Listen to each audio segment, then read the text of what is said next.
पाकिस्तान इनकलाब के लिए तैयार नहीं है। मैं समझता हूँ कि अगर इमरान खान साहब जब उनको पावर से हटाया गया, ऑपोजिशन में चले जाते, पॉपुलर और ताकतवर वज़ीर आज़म बनकर वो वापस आते। पाकिस्तान जमहूरियत के लिए तैयार नहीं था, ना अभी तक तैयार है। पाकिस्तान से तालिबान को कंट्रोल किया जा रहा है। अब जो आपने बोया है वो तो काटना पड़ेगा। अस्सलाम वालेकुम नाज़रीन, मैं जहाज़ेब अली वाशिंगटन डीसी से आपके साथ हाजिर हूँ और आज एक अहम मौजू पर हम गुफ्तगू करना चाह रहे हैं। पाकिस्तान के जो सियासी हालात हैं वो किसी से ढके छुपे नहीं हैं और ये वो हालात हैं जो कि हम बरसों से देखते आ रहे हैं। वही मिलजुल कर इक़्तिदार पर कब्ज़ा करना और लोगों के जज़्बात से, लोगों के वोटों से खेलना। लेकिन ये मामला चलेगा आखिर कब तक? और कब तक अवाम इस चुंगल के अंदर फँसे रहेंगे? इस मौज़ू पर गुफ्तगू करने के लिए हमारे साथ मौजूद हैं एमक्यूएम के साबिक़ कन्वीनर जनाब नदीम नुसरत, जो कि आजकल वॉइस ऑफ कराची के भी चेयरमैन हैं, अमेरिका में मुकीम हैं। Sir, thank you so much to be with us. Yeah you're welcome. शुक्रिया आपने मौका दिया बात करने का। नदीम साहब, आपसे मुलाकातें होती रही हैं, हम गुफ्तगू भी करते रहे हैं पाकिस्तान के सियासी हालात के ऊपर। कराची पे बिलख़ुसूस हमने काफ़ी गुफ्तगू की और आप अपनी राय का इज़हार भी करते रहते हैं। लेकिन इस वक़्त जो पाकिस्तान में जो सिलसिला चल रहा है, वही सारे पुराने चेहरे दोबारा से इक़्तिदार पर काबिज़ हो गए हैं और वही सीटों की बंदरबांट, वही लोगों के वोटों से खेलना। आपका ज़रा ब्रीफ़ली थोड़ा तज़िया बताएँ, फिर हम आगे सवाल-जवाब शुरू करेंगे। आप कैसा देख रहे हैं इस तमाम मामले को? आपने जो टॉपिक चुना है, इत्तेफाक से मैं गुज़िश्ता कई रोज़ से इसी पे सोच रहा हूँ और गौर भी कर रहा हूँ और बात भी कर रहा हूँ लोगों से। अ, थोड़ा सा तजिया मैं आपको इस तरह दूं। जो आपका टॉपिक है वो समअप इस तरह होता है कि ये जो म्यूजिकल चेयर का जो खेल खेला जाता रहा पाकिस्तान में, अ, उसी को ख़त्म करने के लिए एक ऐसी कुव्वत की ज़रूरत थी कि जो दो पार्टी जो इक़्तिदार में रहती है, एक जाती है एक आती है, तो एक तीसरी कुव्वत को लाया जाए। एम क्यू एम की मैं मिसाल दूं कि 1987 तक कराची, हैदराबाद में मजहबी जमातें अक्सरियत में वोट लेती थी। जब 87 में एमक्यूएम ने पहले इलेक्शन में हिस्सा लिया और फिर बार बार हिस्सा लिया, तो इन मजहबी जमातों को जो वोट पड़ रहा था वो उतना ही पड़ा, वो उसमें कमी नहीं हुई। एमक्यूएम को जो बड़ी तादाद में वोट मिले वो उन लोगों के थे जिन्होंने कभी वोट नहीं दिए थे।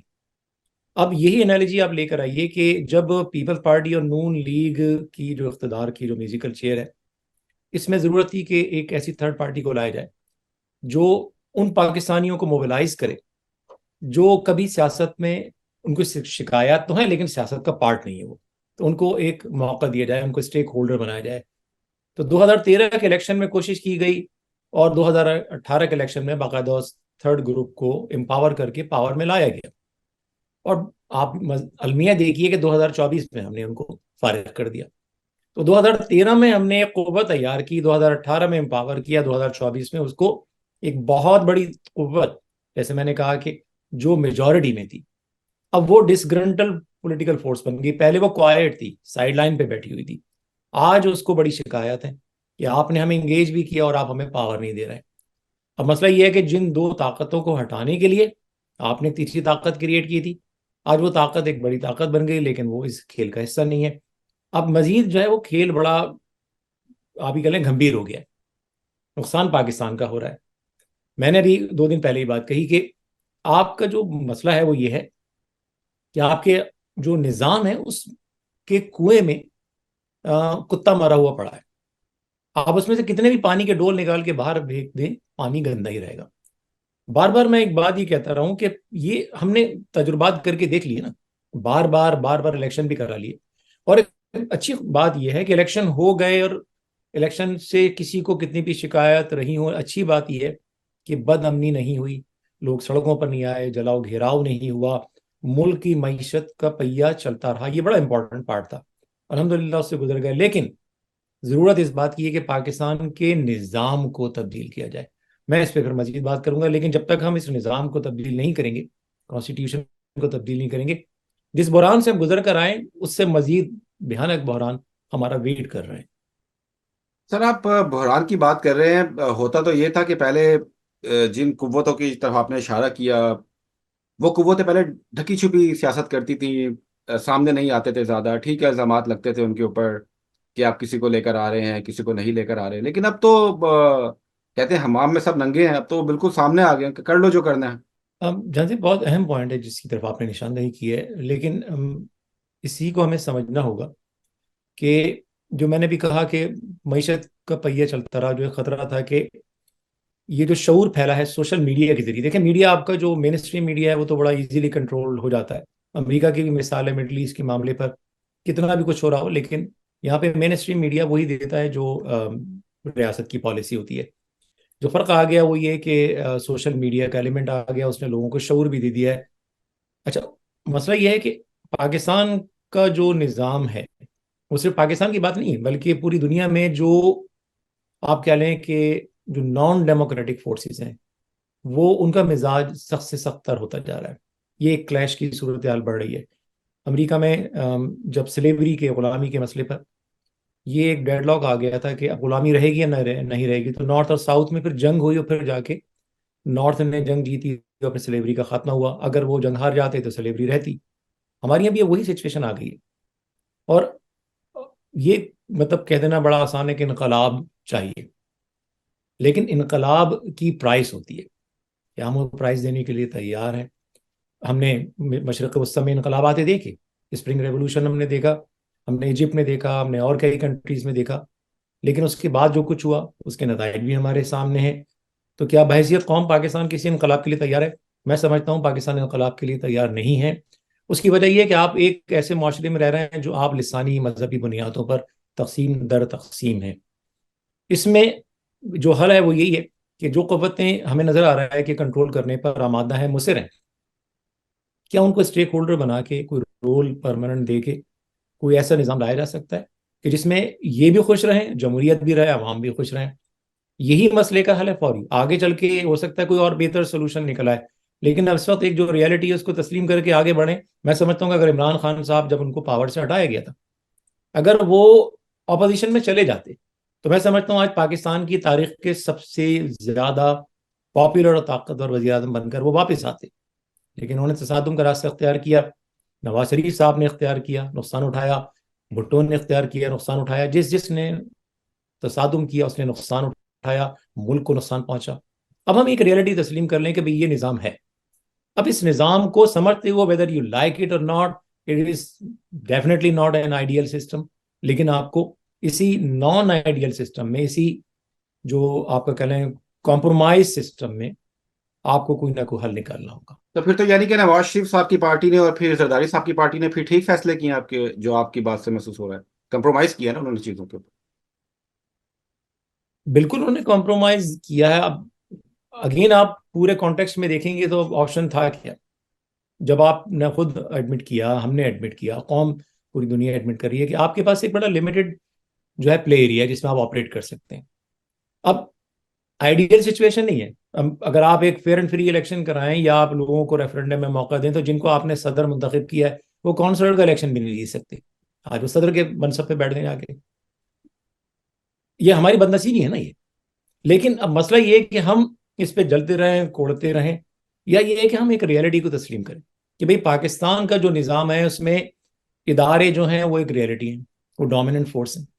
अब इस कॉन्स्टेंट को सामने रख के हमें एक हल निकालना है कि जमहूरियत भी यहाँ पे परवान चढ़े। और ये जमहूरियत नहीं जिसमें सिर्फ दो पार्टियां ही इख्तदार के मजे लूटती रहे। क्या हमने जो सियासतदान है उनको भी हमें ब्लेम करना पड़ेगा? क्या जरदारी साहब ने या उनकी जमात ने रूरल सिंध में ऐसा एनवायरनमेंट पैदा किया है कि जहां एक आम सिंधी इलेक्शन लड़के जो है वो कामयाब हो सके? वहां भी वडेरी जीतते ना। इसमें तो आप स्टैब्लिशमेंट को इल्जाम नहीं दे सकते, या नवाज शरीफ साहब की पार्टी ने क्या ऐसा निज़ाम क्रिएट किया है, या किसी और जमात ने। अब तो जो एमकेएम जैसे मिडिल क्लास जमातें थी, अब तो वो भी इसी ट्रेंड में आती जा रही हैं। बदकिस्मती ये है कि हम जहां हम इदारों को मोरद इल्जाम ठहराएं, जो कि ऑब्वियस टारगेट सबको नजर आते हैं, वहां पॉलिटिशियंस भी इक्वली जिम्मेदार हैं। कल यही पीपल्स पार्टी की लीडरशिप थी ना, बिलावल भुट्टो साहब थे, हर जलसे में नून लीग को चैलेंज कर रहे थे, क्रिटिसाइज कर रहे थे, मनाजरे की दावत दे रहे थे। आज इन्हीं दो जमातों के, जिनको हम सियासी वडेरे कह सकते हैं, लोग एमकेएम के लीडर के घर पे जाते हैं। उस लीडर के घर पे जो कल तक कह रहे होते हैं हम 15 साल का पीपल्स पार्टी से हिसाब लेंगे, उनको सड़कों पे घसीटेंगे, उनको वो कहते हैं हम आपको सपोर्ट कर रहे हैं। अवाम ये सब देख रहे हैं। डिसग्रंटल्ड है आवाम, सर लेकिन गुस्से में आप भी है। तो फिर यही कह रहे हैं ना कि कंप्रोमाइज करना है, आप भी तो यही कह रहे हैं कि कंप्रोमाइज करने की जरूरत है, तो सब कंप्रोमाइज ही तो कर रहे हैं, फिर शिकायत किस बात। मैं कॉम्प्रोमाइज एक शर्त के साथ कर रहा हूँ, क्योंकि मैं ये कह रहा हूँ कि कॉम्प्रोमाइज की एक प्राइस है। पाकिस्तान की जो इकोनॉमिक सिचुएशन है ना, उसमें बगैर आप सड़कों पर आए इस निज़ाम को नहीं बदल सकते, और पाकिस्तान मुतहम्मिल नहीं हो सकता इसका। पाकिस्तान की इकोनॉमी बहुत ख़राब है, रमज़ान सर पर आ गया है। अब आप देखिए कि कीमतें आसमान पर होंगी। मैं तो कहूँ कि सियासत को छोड़ के पहला काम अगर ये हुकूमतें ये करें कि प्राइस कंट्रोल करें, लोगों को रिलीफ करें, प्रोवाइड करें कि किसी तरह से रमज़ान में लोग अच्छे तरीके से कम इज्जत से रोज़े रख सकें, अफ्तार कर सकें। मैं ये कहूँगा कि कॉम्प्रोमाइज़ विद ए कंडीशन कि सियासी जमातें ये कम से कम अपने लेवल पर एक अलायंस बनाकर ये कहें कि 2024 के बाद जो भी इलेक्शन होगा वो फेयर एंड फ्री होगा। अगर पीटीआई को भी इसमें शरीक करें, और अगर पीटीआई के साथ ज्यादती हो तो नून लीग, एमकेएम, पीपल्स पार्टी पीछे खड़ी होंगे पीटीआई की। अगर अगले इलेक्शन में नून लीग के साथ वही हुआ जो 2018 में उसके साथ हुआ, तो पीपल्स पार्टी और पीटीआई उसको रेजिस्ट करेंगी। हम खुद तो पहले मुत्तहिद हों बहसीत पॉलिटिशियंस, लेकिन जब पॉलिटिशियंस इस बात को खुद देख रहे हैं, वो तो इस इंतजार में रहते हैं कि कब इमरान खान साहब के सर से ताज उठे और हमें जो है एस्टेब्लिशमेंट गोद में ले ले। नून लीग भी इसी बात का इंतजार करती है, पीपल्स पार्टी भी इंतजार करती है, दीगर जमातें भी। आज बलूचिस्तान में जिन लोगों को शिकायत है, या अंदरून सिंध जो जीडीए वाले खुद कह रहे हैं हम तो एस्टेब्लिशमेंट के साथ चलते थे, उनको इस पर कोई शिकायत नहीं थी कि हम एस्टेब्लिशमेंट के साथ हैं और एस्टेब्लिशमेंट जो है चीजों को चला रही है। शिकायत आज हुई है जब उनको इलेक्शन में हराया गया। अब उन्हें ये निज़ाम खराब लग रहा है। मैं ये कह रहा हूं कि ये इलेक्शन तो हो चुका, आगे बढ़े, पहले बैठ के ये कहें कि आइंदा कोई इलेक्शन रिग नहीं होगा, इस निज़ाम को तब्दील करें। पाकिस्तान का constitution is a complete failure, आपका इलेक्शन का निज़ाम इज ए कंप्लीट फेलियर। जहां से मैं आपको मिसाल दूं कि मैं बार बार ये कहता हूं कि पाकिस्तान जमहूरियत के लिए तैयार नहीं था, ना अभी तक तैयार है। ये निज़ाम के, यानी एक ऐसा वडेरा जो अपनी ज़मीनों पर लोगों को कैद रखता है, वो वडेरा जो टैक्स नहीं पे कर रहा है, अरबों रुपए की मालियत है, चंद हजार या चंद लाख रुपए टैक्स पे कर रहा है, वो वडेरा जो इंसानी हकूक को पामाल कर रहा है, जो पाकिस्तान के लॉ को वायलेट कर रहा है। हम इलेक्शन में उसको मौका देते हैं, वो पार्लियामेंट का मेंबर बन के जो लॉ ब्रेकर है वो लॉ मेकर बन जाता है।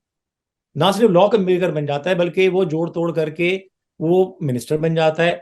तो वो एसएचओ, वो पुलिस का एहलकार, वो एफबीआर का एहलकार जिसको चाहिए कि टैक्स एविजन पे, लॉ ब्रेकिंग पे लोगों को पकड़ के प्रोसिक्यूट करे, अब वो इनको सल्यूट कर रहे हैं। उनका अपॉइंटमेंट ये लोग कर रहे हैं। हमने ये निज़ाम जो बनाया है इसमें हम चोरों को एम्पावर कर देते हैं, लॉ मेकर बना देते हैं। हमें तो एक ऐसे निज़ाम की जरूरत है जो मैं बार बार कह रहा हूं, हांगकांग की, सिंगापुर की तरह एक ऐसा निज़ाम जिसको आप ला के, लेकिन हाइब्रिड डेमोक्रेसी।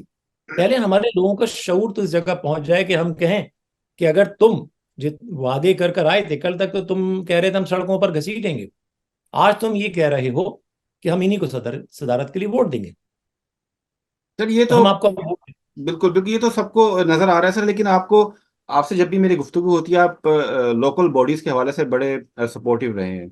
और ये निज़ाम कभी किसी ज़माने में था भी पाकिस्तान के अंदर, काउंसलर्स होते थे, मेयर्स होते थे, जो कि इलाकों के अपने मसाइल हल करते थे। एक ग्रास रूट लेवल पर आवाम में एक सियासी शऊर बेदार हो रहा था। वो मसला तो बिल्कुल ख़त्म हो चुका है जिस मुल्क में हम रहते हैं। अब ये देखिए कितना ज़बरदस्त किस्म का निज़ाम है, टाउन्स के मेयर्स हैं, फिर गवर्नर्स हैं, हर शहर का अपना अपना बजट होता है, अपने अपने हिसाब से वो चलते हैं।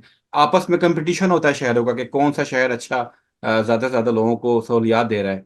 तो अगर ये पूरा निज़ाम अगर इस तरह का पाकिस्तान में था, इस तरह का निज़ाम, आपको ज़्यादा बेहतर पता है, आप तो हिस्सा रहे हैं इन सब चीज़ों का, तो ये कितना बेहतर होगा अगर इक़्तिदार जो है ग्रास रूट लेवल तक मुंतकिल कर दिया जाए।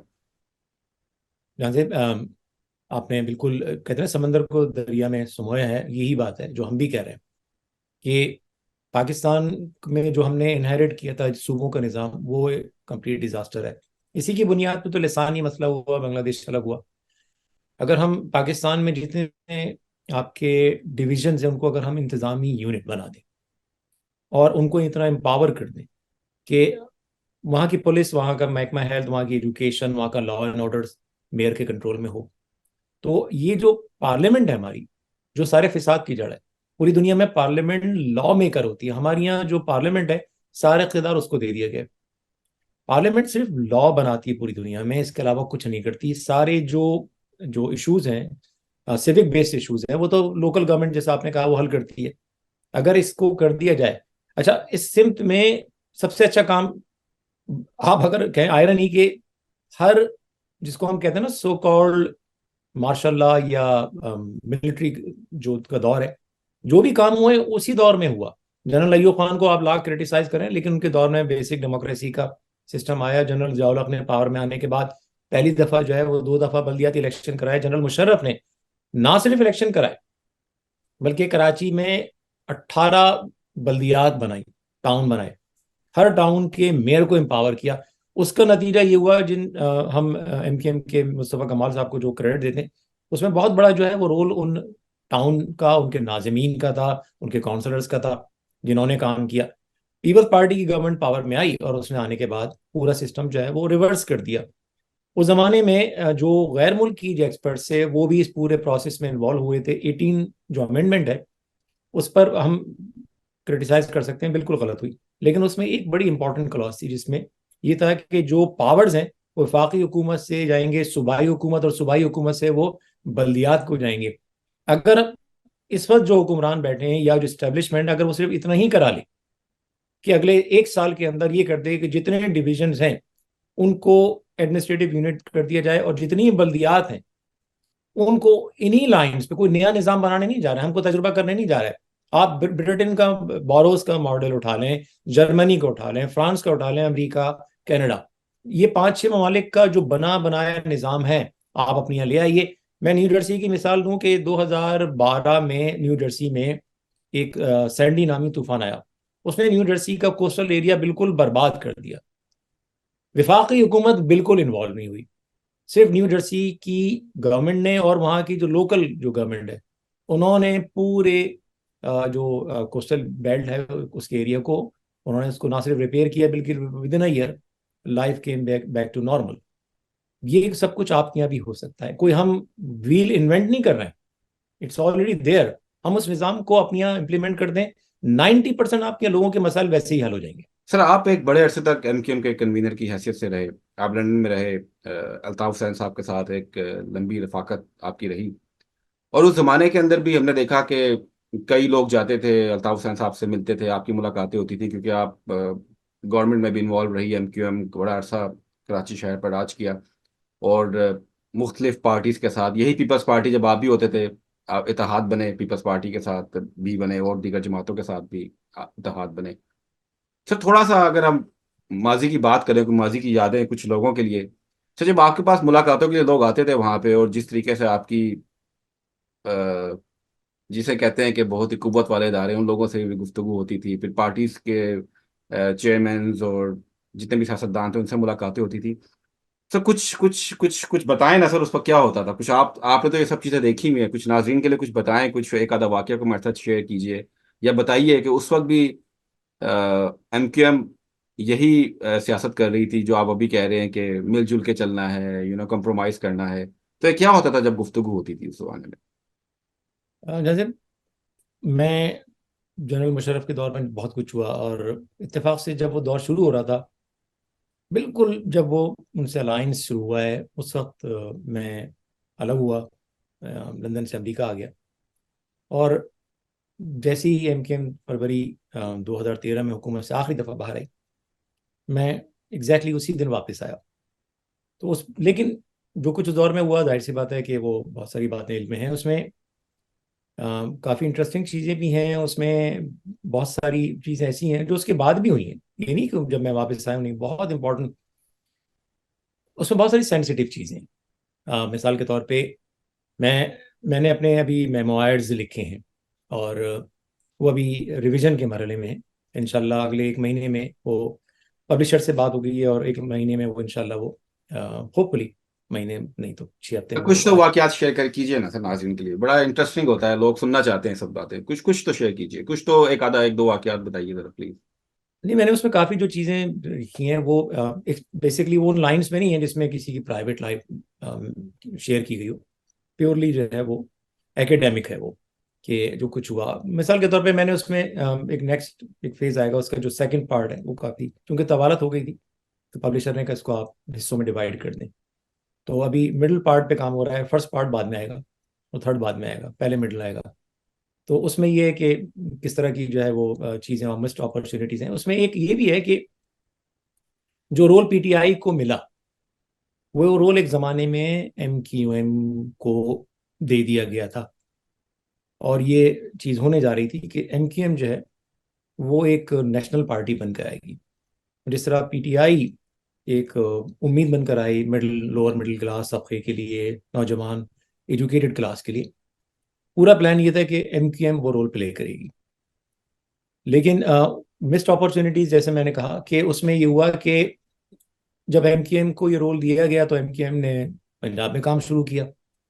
लेकिन उसमें ये हुआ कि जो एमक्यूएम का एक मिजाज है तंजीमी, अब वो शायद कराची हैदराबाद के लिए, चूंकि आपने परसों उस माहौल में लोगों को ट्रेन किया, उसमें चल गया। लेकिन जब पंजाब में एमक्यूएम एंटर हुई तो वहाँ का एक अलग अपना मिजाज है। वहाँ पे इलेक्टेबल्स का मिजाज है, वहाँ पे अभी भी अर्बन जो पॉलिटिक्स है उतनी स्ट्रांग नहीं हुई है।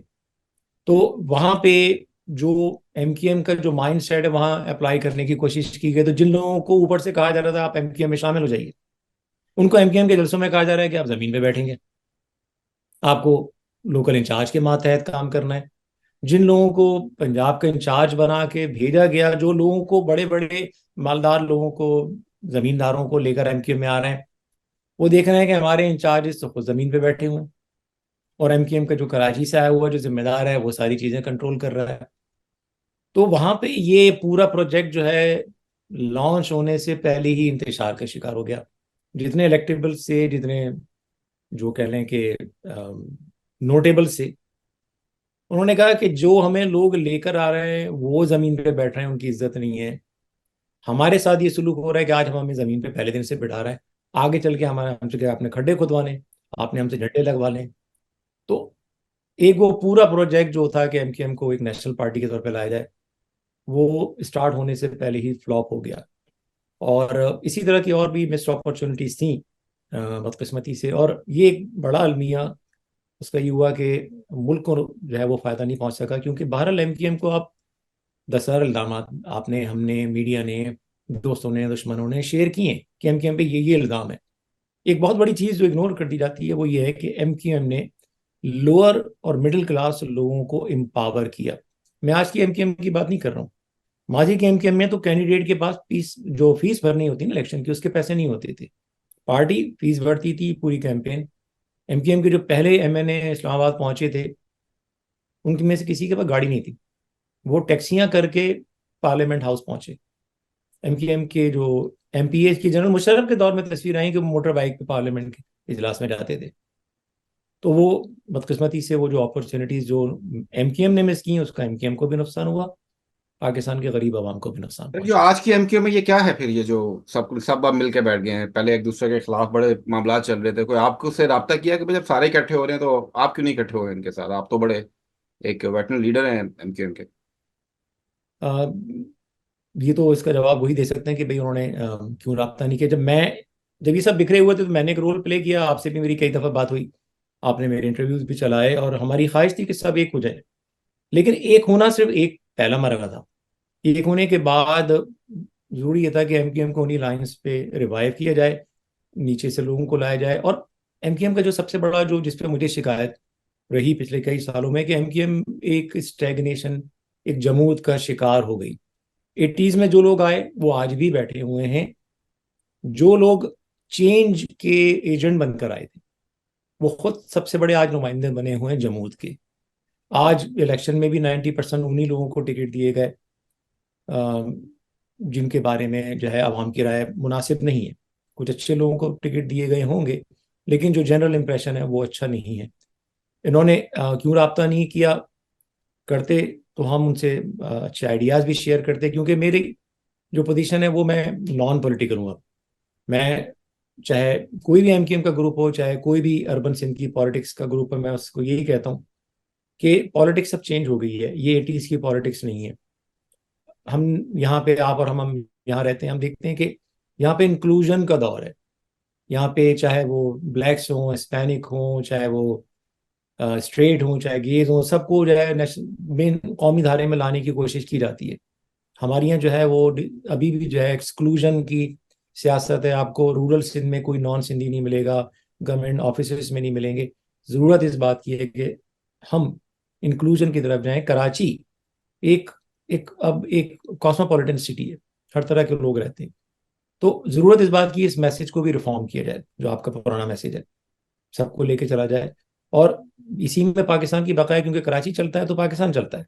अगर पाकिस्तान कराची में अगर आप एक वडेरा शाही की सियासत चलाएंगे, पुरानी सियासत चलाएंगे, तो कराची जमूत का शिकार होगा। कराची जमूत का शिकार होगा तो पाकिस्तान की मईशत जो है वो आगे नहीं बढ़ सकेगी। आपसे थोड़ा सी राय आपसे जानना चाहूंगा कि अभी ये कहा गया है, यूएन के अंदर स्पीच की है पाकिस्तान के एम्बेसडर ने, और कहा है जी कि टीटीपी के 50,000 जंगजू जो हैं वो बैठे हुए हैं अफगानिस्तान के अंदर। और अब आप उनसे डर रहे हैं, आप सहाफियों के पीछे, सियासतदानों के पीछे लगे रहते हैं, और जिन लोगों का अपना पाला हुआ आज आपके सर पे आ गए, 50,000 की फौज लेकर बैठे हुए हैं। तो ये तो एक बहुत बड़ा सिक्योरिटी चैलेंज ही हो गया है ये तो। अब तो आप डील करने, सुना है कि आप डील करने जा रहे हैं टीटीपी के साथ, कोई किसी किस्म की तालिबान के साथ कोई डील करने जा रहे हैं कि भाई आप ये इलाका आप ले लें, ये कर लें, वो कर लें, हमले ना करें। ये क्या दहशत गर्दों को अब आप वही वाला मामला दोबारा से फिर जो हमने माजी में देखा।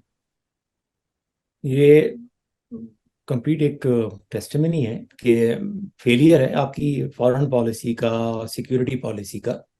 आप भी गवाहें कि जब ये सब कुछ नहीं हुआ था, जब अमेरिका अफगानिस्तान में बैठा हुआ था, नेटो मौजूद थी, और हमारे यहाँ से जो है वो शूरा चल रही थी, क्वेटा शूरा चल रही थी। हम डिनाई कर रहे थे, लेकिन पूरी दुनिया विद एविडेंस ये चीज पेश कर रही थी कि पाकिस्तान से तालिबान को कंट्रोल किया जा रहा है। यहाँ पे कैपिटल हिल पे हमने कई टॉक्स की। वहाँ पे जो अमेरिकन जो ऑब्जर्वर्स थे, जो एनालिस्ट थे, वो अब यही शिकवा करते थे कि पाकिस्तान जो है वो डबल खेल खेल रहा है। अच्छा, हमारे जो लोग हैं वो पाकिस्तान के, मतलब जो लोग हैं, वो कहते थे कि भाई ये एक हमारा इसमें स्ट्रेटेजिक इंटरेस्ट है। ये जो इसका जो सेटअप अफगानिस्तान में बैठा है वो पाकिस्तान दुश्मन है। हम जिस सेटअप को लाना चाहते हैं वो प्रो पाकिस्तान होगा। तो कम से कम ये एक नेबर में हमारी एक फ्रेंडली गवर्नमेंट होगी। अब आपने 2 साल में उस फ्रेंडली गवर्नमेंट का अंजाम देख लिया है कि आज वो अफगान तालिबान कह रहे हैं हम ड्यूरेंट लाइन को जो है वो एक मजाक समझते हैं, वो एग्जिस्ट ही नहीं करती। यानी वो क्लेम कर रहे हैं कि जो पाकिस्तान का केपी है, प्रोविंस, जो वो अफगानिस्तान का हिस्सा है। यानी वो पाकिस्तान को अब कैप्चर करना चाहते हैं। कम से कम कारजाई और ये दूसरी दीगर जो गवर्नमेंट थी, उसमें आपको ये चैलेंज तो नहीं था ना। अब जो आपने बोया है वो तो काटना पड़ेगा। आपने एक मॉन्स्टर वहां पे क्रिएट कर दिया। इसका हल क्या है? आप और हम इस प्रोग्राम में इसको डिस्कस नहीं कर सकते, इतना लंबा प्रोग्राम ना आप, और बहुत सारी बातें उसमें ऐसी होंगी जो ना आप सुन सकते हैं, ना मैं कह सकता हूँ, ना आप कह सकते हैं, ना आपके ऑडियंस सुन सकते हैं। बदकिस्मती ये है कि एक पूरी दुनिया में एक तवील ट्रेनिंग तजुर्बे के बाद रिसर्च स्किल्स लेते हैं, आप हज़ारों किताबें पढ़ते हैं, फिर आप एक्सपर्ट बनते हैं फॉरेन पॉलिसी के, फिर आप जो है पॉलिसी बनाते हैं।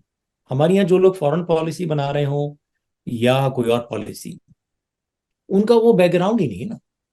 अब वो जब इस बैकग्राउंड के साथ वो आपकी फॉरेन पॉलिसी बनाएंगे, आपके मुल्क को चलाएंगे, तो नतायज यही होंगे। मतलब right again man for the right job है ही नहीं वहां पर टक्कर। नहीं।